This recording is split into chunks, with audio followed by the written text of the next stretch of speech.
শেষ খেলা। গোপাল বনাম মন্ত্রী মল্লযুদ্ধ। মন্ত্রী মশাইয়ের জন্য ঘটা বটা শক্তিবর্ধক কোনো পাচন নিয়ে আসছে। নিন মন্ত্রী মশাই, এবার ঢকঢক করে এটা খেয়ে নিন তো।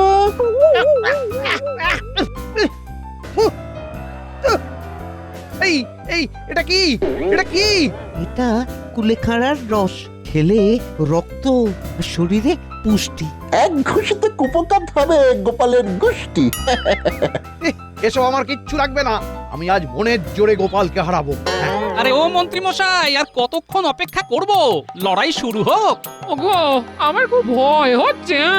আরে ভয় পাওয়ার কি আছে গিন্নি? তোমার হাতে এতদিন ভালো মন্দ খেয়ে চেহারাটা কি এমনি এমনি বানিয়েছি নাকি? আমি প্রস্তুত গোপাল, চলে আয়, চলে আয়, শুরু হোক যুদ্ধ, চলে আয়। এ কি আপনি আপনি তুই তো গালি করছেন কেন? আয় আয় আয়। গোপাল আর মন্ত্রী দুজনেই দুজনের দিকে এগিয়ে চলেছে। গোপালও এগিয়ে আসছে। এই মল্লযুদ্ধ যে জিতবে তাকে মহারাজ একদিনের জন্য কৃষ্ণনগরের রাজা করবেন। মন্ত্রী কেমন হাব ভাব দেখাচ্ছে, বাবারে বাবা।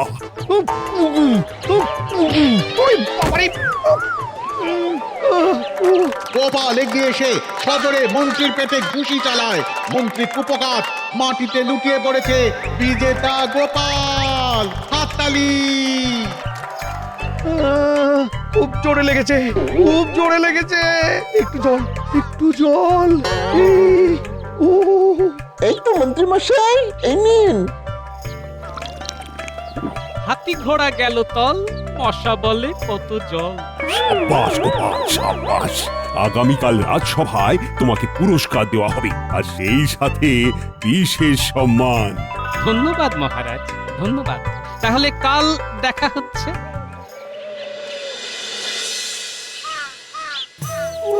ঘুষি তো নয়, যেন কোনো পাগল ষাঁড় আমাকে গুঁতিয়ে দিয়েছে রে বটা। খুব যন্ত্রণা করছে বলুন। হ্যাঁ, কি মরতে যে গোপালের সাথে বাজি লড়তে গেলাম। আহ, উহ। কালকে তো আবার গোপালকে পুরস্কার দেবেন মহারাজ। হ্যাঁ, হ্যাঁ, একদিনের রাজা হবে। জানি জানি, আমাকে হারিয়ে এই পুরস্কার আমিও এর বদলা নেব। উরি বাবারি, কি ব্যথা রে, উরি বাবারি।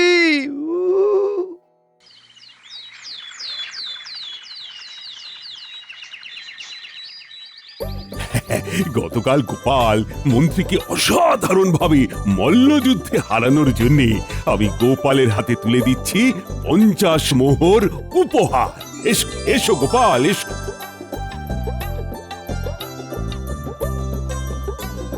ধন্যবাদ মহারাজ। এবার আমি তোমাকে পরিয়ে দিচ্ছি আমার এই রাজ মুকুট। আজ সারা দিন কৃষ্ণনগরের রাজা হলে তুমি। আজ বড় আনন্দের দিন, পাচ্ছি আমি মজা। একদিনের জন্য গোপাল কৃষ্ণনগরের রাজা। আমি আপনাকে সম্মান করি মহারাজ। এই মুকুট আপনার মাথাতেই শোভা পায়। আমি এটা গ্রহণ করতে পারবো না মহারাজ। আপনি আমাকে এই সম্মান দিয়েছেন, এটাই যথেষ্ট। সত্যি গোপাল, তোমার হৃদয় কত উদার। গোপাল, আমি তো আজকে রাতেই বেশ কিছুদিনের জন্য আমার বাপের বাড়িতে যাচ্ছি। ভেবেছিলাম তোমাকে একদিনের জন্য রাজা হিসেবে দেখতে পারো। কজন প্রজাই বা এই সমান পায় বলো? তাতে কি হয়েছে রানীমা? মহারাজ তো আমাদের সকলের রাজা। তা তুমি রাজা হলে কি করতে গোপাল? মহারাজ, আমি শুধু রাজা হলে একটাই কাজ করতাম। প্রত্যেক রাত সভাসদকে একটা করে ফাঁকা খাতা দিতাম। সেই খাতায় কে কি কাজ করছে লিখে রাখতো, আর মাসের শেষে যে সবচেয়ে ভালো কাজ করছে তাকে পুরস্কৃত করা হতো। বাহ, কি উচ্চ চিন্তা! তবু তুমি এই পদ ছেড়ে দিলে? সত্যি গোপাল, তুমি এত উদার তা তো আমি জানতাম না। মহারাজ, আমার বুকের নিচে এত বড় উদর আছে, আর বুকের মাঝে উদারতা থাকবে না, তাই কখনো হয় মহারাজ? দেখো মন্ত্রী, দেখো। ঠিক আছে মহারাজ, আমি তো দেখবই। আমি দেখে নেব। অনেক দিন ডালপালা নিয়ে খেলাধুলো করেছি, এবার মূলাঘাত হবে।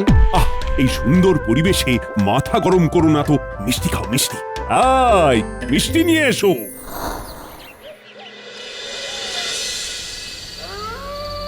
তাহলে বুঝতে পারলি তো তোদের কি করতে হবে? হ্যাঁ মন্ত্রীমশাই, আর কোনো চিন্তাই নেই।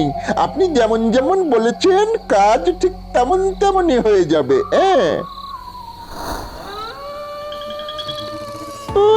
জানতাম বেটাদের তো কাজে কোনো রকম মন নেই। রাত হলেই ঘুমে কাদা। এবার শুধু বল্লমটা হাত সাফাই করতে হবে।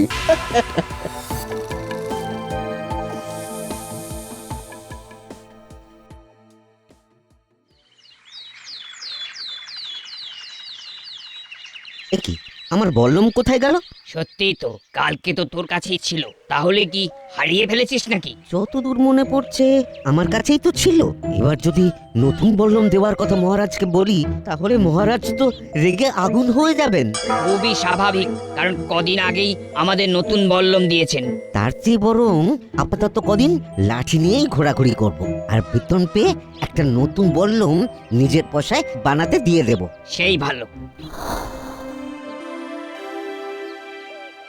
শোনো, তোমাদের সবাইকে একটা করে খাতা দিয়েছি।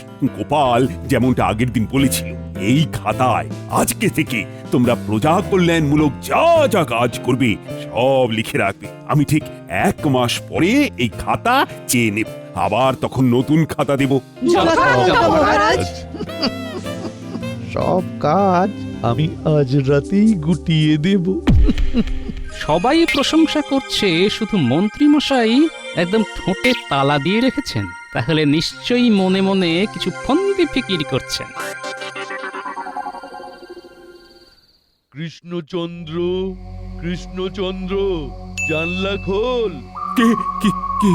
আমি রে, আমি সুদূর আকাশ থেকে এসেছি। আমি বল্লম বাবা রে, বল্লম বাবা। আমি মহাকাশ থেকে আসছি। তোর সময় ঘনিয়ে এসেছে। আমি কি ভুল করেছি বাবা? তোর জীবনে অনেক পাপ, অনেক হত্যা করেছিস তুই। হত্যা? না না না, এ তো আমি করিনি। তুই আমিষ খাস না? হ্যাঁ, তা খাই। এটাই তো প্রাণ হত্যা রে পাগল। তাই তোকে খুব শীঘ্র মরতে হবে। হি হি হা হা হো হো হা হি। খুব শীঘ্র।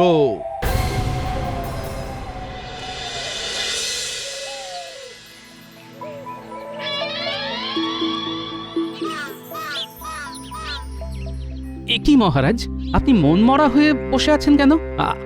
আপনার কি শরীর খারাপ নাকি মহারাজ? আমার মনে হয় রানীমা চলে যাওয়ার দুঃখে। না না, আমার কাছে কালকে বল্লম বাবা এসেছিলেন। হাতে বল্লম, মুখে দাড়ি, মাথায় জটা। তিনি এসে বললেন, আমি আর বাঁচবো না, আমার মৃত্যু ঘনিয়ে এসেছে। মহারাজ, এসব আপনার মনের ভুল, অথবা আপনি স্বপ্ন দেখেছেন।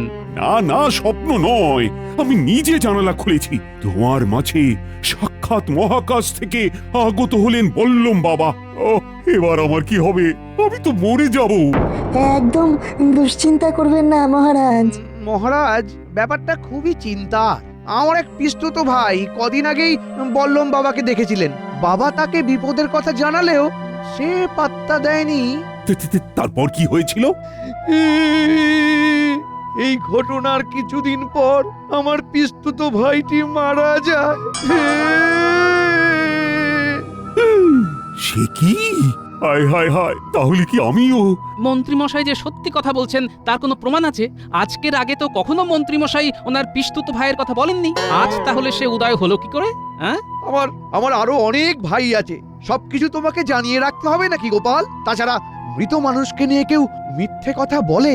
না না, আমি আর অশান্তি চাই না, একটু একা থাকবো। আজকে রাজসভা এখানেই শেষ হলো।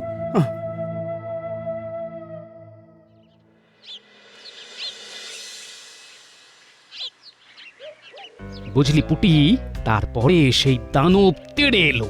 গোপাল, মহারাজ তোমাকে ডেকে পাঠিয়েছেন। কি এই অসময়ে মহারাজ কেন ডাকছেন? তাহলে কি ওনার চিন্তাটা আরো গ্রাস করলো? ঠিক আছে, চলো। এই আমি এলাম রে, তোদের আবার পরে গল্প শোনাবো। আচ্ছা দাদু। আচ্ছা, তোমার হাতে লাঠি কেন? তোমার বল্লমটা কোথায় গেল? এই সেরেছে। ওটা আজকে ওই দুপুরে খেতে গিয়ে বাড়িতে রেখে চলে এসেছি। আচ্ছা আচ্ছা।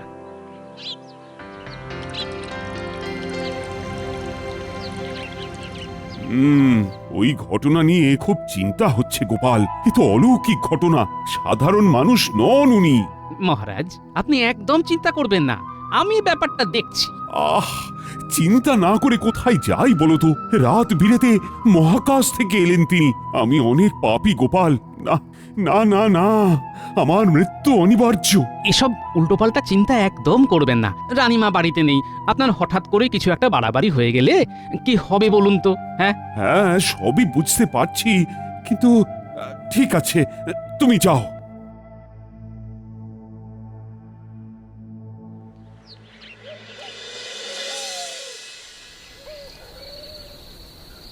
কৃষ্ণচন্দ্র, কৃষ্ণচন্দ্র, ওঠ ওঠ। ওরে বাবা, আবার এসেছেন? না না না, আজকে আর জানলা খুলবো না। তুই কি ভেবেছিস জানলা না খুললে তোর মৃত্যু আটকে যাবে? কখনোই না। তোর মৃত্যু আটকানোর উপায় একমাত্র আমার জানা আছে। যদি জানতে চাস তো জানলা খোল, নইলে সর্বনাশ। না না না, খুলছি খুলছি, জানলা খুলছি। আপনি ঘরের ভিতরে এসে কথা বলুন বাবা, আমি রাজবাড়ির দরজা খুলে দিচ্ছি। ওরে পাগল, আমার যা উচ্চতা তাতে আমি কোনো পার্থিব দরজা দিয়ে প্রবেশ করতে পারবো না। বেশি কথা না বাড়িয়ে যেটা বলছি সেটা শোন। বলুন বললুম বাবা। তোর ঘোর বিপদ শীঘ্র আসন্ন। তোর মৃত্যুর হাত থেকে বাঁচার একটাই উপায়। কি উপায় বলুন বাবা? তুই যদি আগামী 10 বছরের জন্য এই রাজ্যের সিংহাসন ত্যাগ করিস এবং এক কাপড়ে শূন্য হাতে এই রাজ্য ছেড়ে চলে যাস, তবেই তোর বিপদ কেটে যাবে।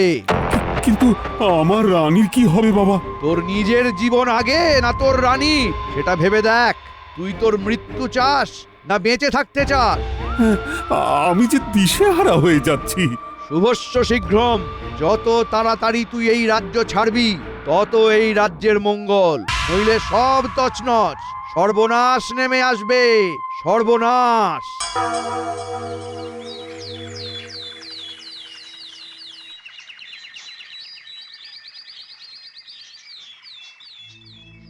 এ কি মহারাজ, আপনার একই অবস্থা? চোখের নিচে কালি, গায়ে রাজবস্ত্র নেই, আলুথালু অবস্থা। না না, আর ভালো লাগছে না।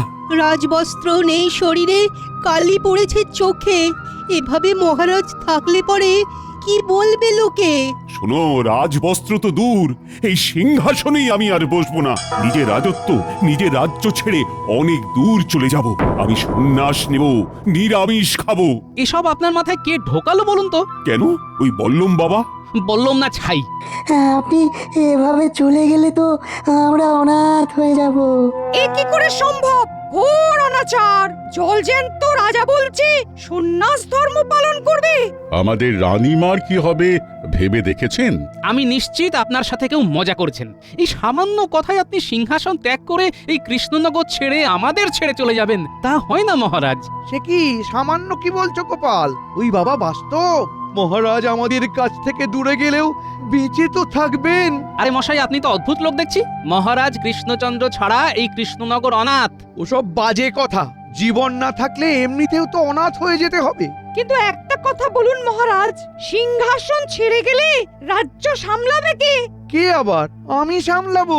আচ্ছা, সবাই মহারাজের রাজ্যে থাকার পক্ষে কথা বলছে, শুধুমাত্র মন্ত্রী মশাই উল্টো সুরে গাইছে না?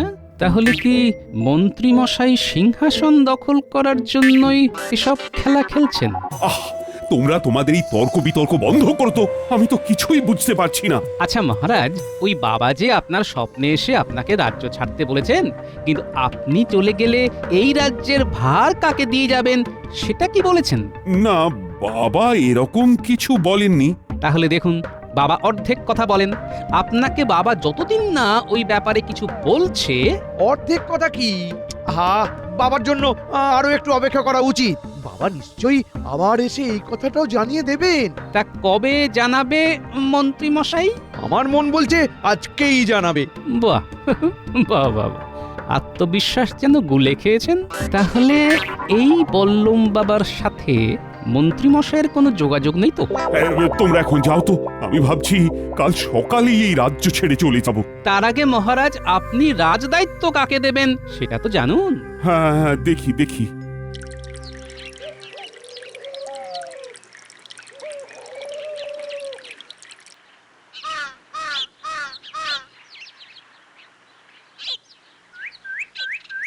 আরে আরে আমাকে দেখেই কি লোকাচ্ছ? কি আছে পেছনে? কিছু না গোপাল দাদা, ওই লাঠিটা। আচ্ছা একটা কথা বলো তো, তোমাকে তো সেদিন দেখলাম হাতে লাঠি, আজকেও হাতে লাঠি, ব্যাপারটা কি? বললাম কোথায়? বললাম চুরি হয়ে গেছে গোপাল দাদা, মহারাজ শুনলে খুব রেগে যাবেন। সে কি, এই সামান্য ব্যাপার বলনি মহারাজকে? আর এদিকে মহারাজ বল্লম বাবার কি বললাম বাবা? না না কিছু না, মহারাজ না থাকলে এমনিতেও তোমার চাকরি যাবে। এ কি, আমাদের চাকরি যাবে কেন? যদি চাকরি বাঁচাতে চাও তাহলে আজকে সন্ধেবেলা আমার সাথে মন্ত্রী মশাইয়ের বাড়িতে যাবে, আর এই কথাটি কাউকে বলবে না, কেমন? আচ্ছা গোপাল দাদা।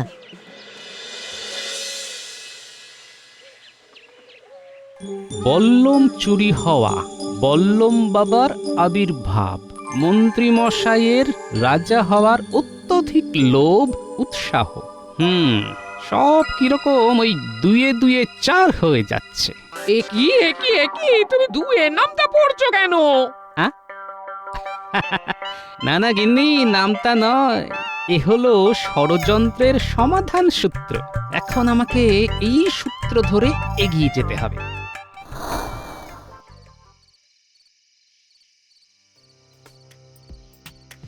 মন্ত্রীমশাই বাড়ি আছেন তো? এ কি গোপাল, তুমি তুমি আমার বাড়িতে কি করতে এসেছো?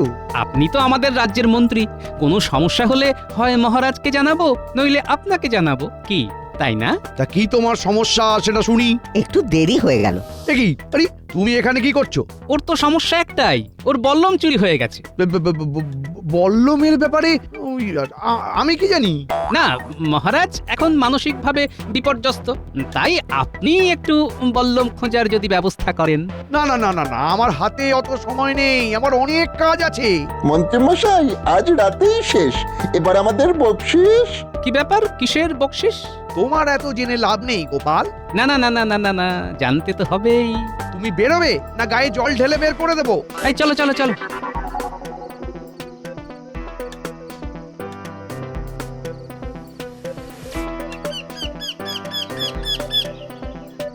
শোনো, যা বুঝতে পারছি মন্ত্রীমশাই আজকে রাতে কোথাও বেরোবে। তুমি বাকি প্রহরীদের বলো মন্ত্রীমশাইয়ের বাড়ির আশেপাশে লুকিয়ে থাকতে, আমিও থাকবো। আচ্ছা গোপাল দাদা।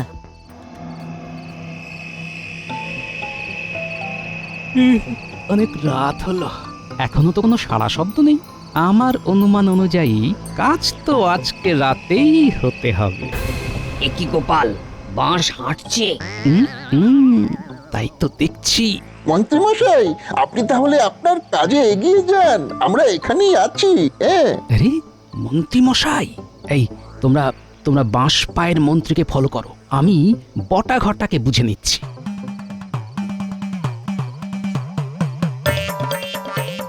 এই মাটি করেছে গোপাল, তুমি পালাও পালাও। পালিয়ে যাবে কোথায়? চারদিক থেকে সৈন্য ঘিরে ফেলেছে। ওরে বাবা রে, পড়ে গেলাম রে, কোমর ভেঙে গেল রে।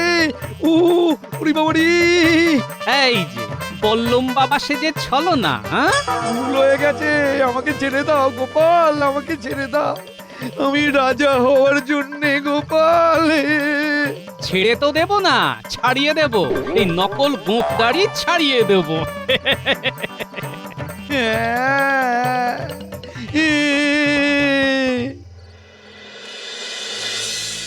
আজই কি আমার শেষ রাত? হে বললুম বাবা, তুমি কি আসবে না?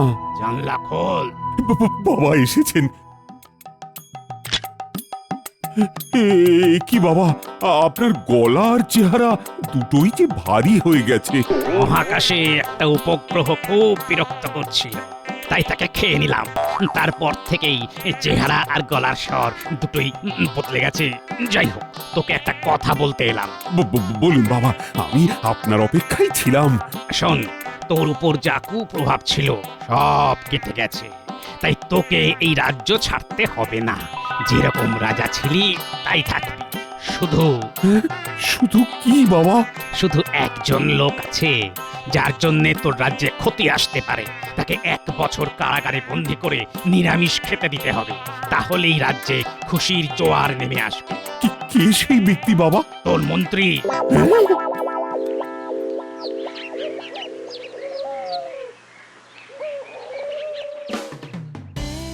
বল্লম বাবা বলেছে তোমাকে 1 বছর বন্দি রাখতে আর নিরামিষ খেতে দিতে, তাহলেই রাজ্যের মঙ্গল। এসব এসব ষড়যন্ত্র মহারাজ, আরে আরে এসব গোপালের ষড়যন্ত্র।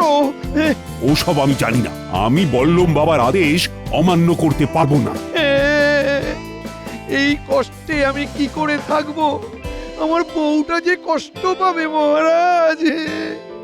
তাহলে ওনাকেও কি বন্দি করবে বলুন? না না না না না না, আমি ঠিক আছি, আমি ঠিক আছি।